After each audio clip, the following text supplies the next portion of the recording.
In the middle of the South African rainforest, a pride of lions frolic near an abandoned garbage dump. A large plastic box, which once contained cooking oil, rolled in front of the lions. The curious young male lion bowed his head to sniff, then poked his head into the box to explore. The smell of leftover food made it try to lick inside, its head buried deep and unable to pull out the sharp and hard plastic box with its small mouth clamped tightly around its neck, causing it to struggle in panic. It roared, shook its head, and rolled on the dry ground, but the box still refused to fall out. The lions initially watched, but did not know how to help, so they left to continue playing. It ran around the herd, bumping into branches and rocks, hoping something would help dislodge the box. Every time he rammed it, its neck hurt and got stuck tighter. Finally, in pain and panic, it separated from the herd and ran towards the deep, dark forest. Unable to see or eat, it began to wander aimlessly for days. At first it struggled, but gradually it just walked, like a shadow with no destination. With each passing day, its body became emaciated, its ribs protruding under its dry, hard skin. The once golden fur now falls out in patches, is covered in mud, and has turned a dirty black. The box tightened its neck, making it difficult to breathe, and kept its body temperature high. Its weak legs gave way several times, but its survival instinct still made it stand up. No more roaring, no more struggling. It just walked silently. Vultures began to circle from above, smelling the scent of the undead lingering on the wind. All wild animals avoided it as if it were a strange and dying creature. His eyes could no longer see. His hearing was blurry, and his head acted as if it were about to explode. No shade, no water, no living thing would come near. It had fallen into a living hell. Slow footsteps dragged on the hot ground. Only a weak heart held on to a little hope. By the 5th day, its body was almost completely exhausted, with only rapid breathing remaining. And then somehow it slowly left the forest, heading toward strange lands. It smelled of people and tar and something else that was different from the wild world it had known. It crossed a broken fence near the edge of the reserve, heading straight onto a paved road near a residential area. For the first time in its life, the wild lion ventured into human territory, not to hunt, but to ask for help. Jason and Amara, 2 tourists, were on their way back to the hotel when suddenly they saw a creature step out into the middle of the road. Jason slammed on the brakes when he realized it was a lion with a box covering its head. Amara screamed in fear, but immediately realized the animal was not attacking, just staggering. It was so thin that its bones were protruding, its fur was patching, and it walked as if it were about to collapse.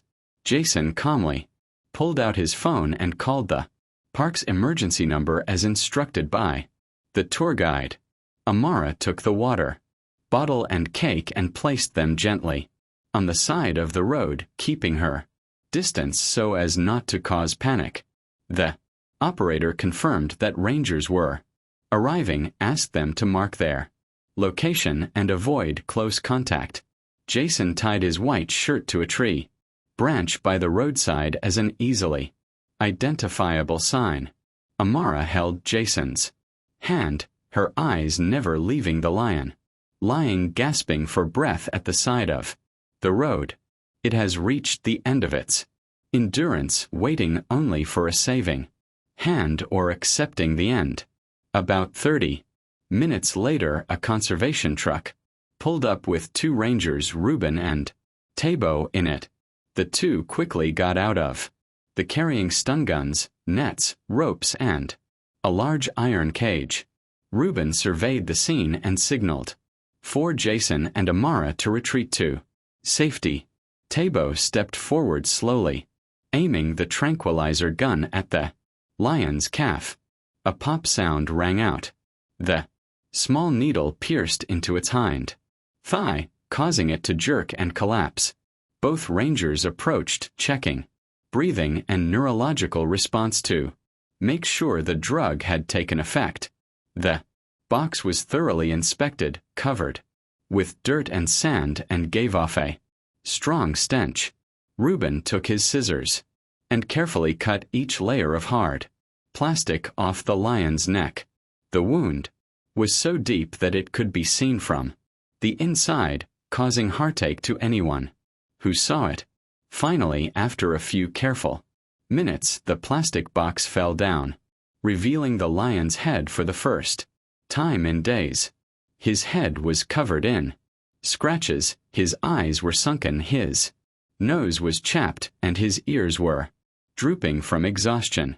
They gently placed it on a stretcher, wrapped a cloth around its neck, and transferred it to the rescue cage.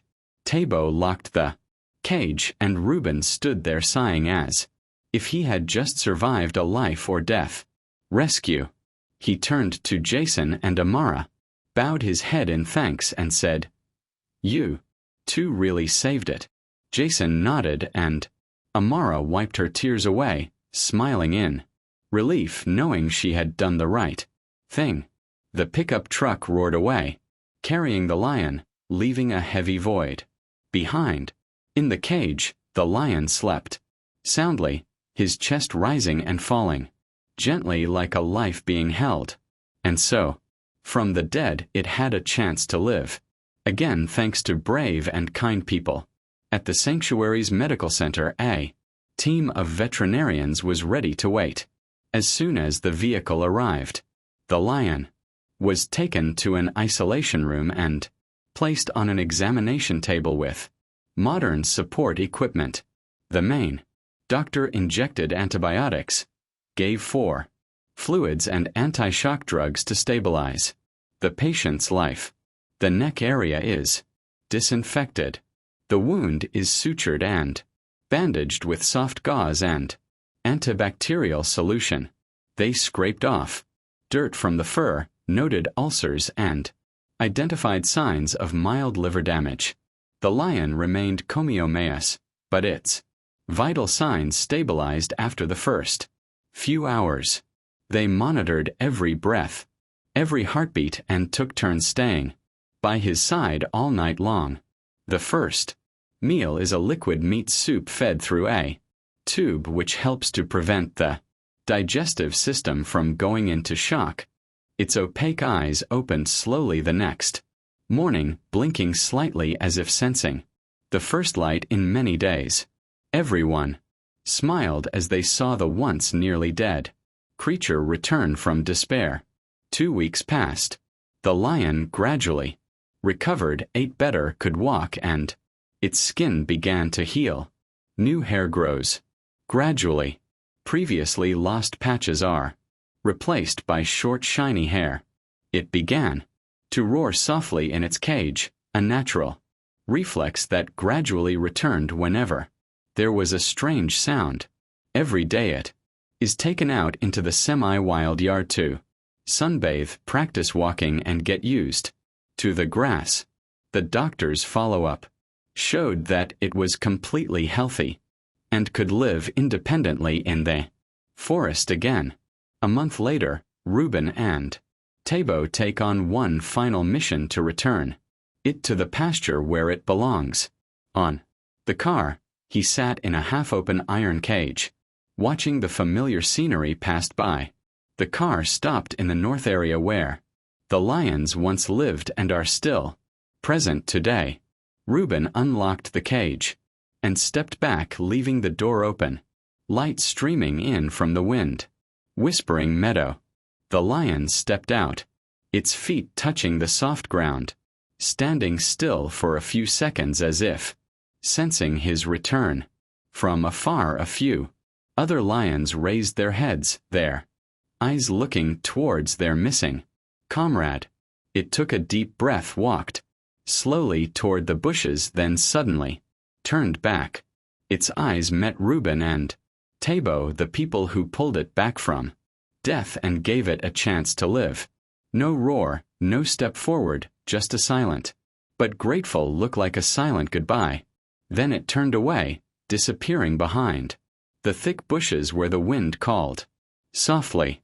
Jason and Amara were later honored at a wildlife conservation festival held in Durban. They told the story in tears, inspiring hundreds of people to participate in the environmental program. Reuben and Tabo continued their silent work as rangers, looking towards the grasslands every time they patrolled. The plastic box was kept at the center as a symbol of warning against waste and unintentional cruelty.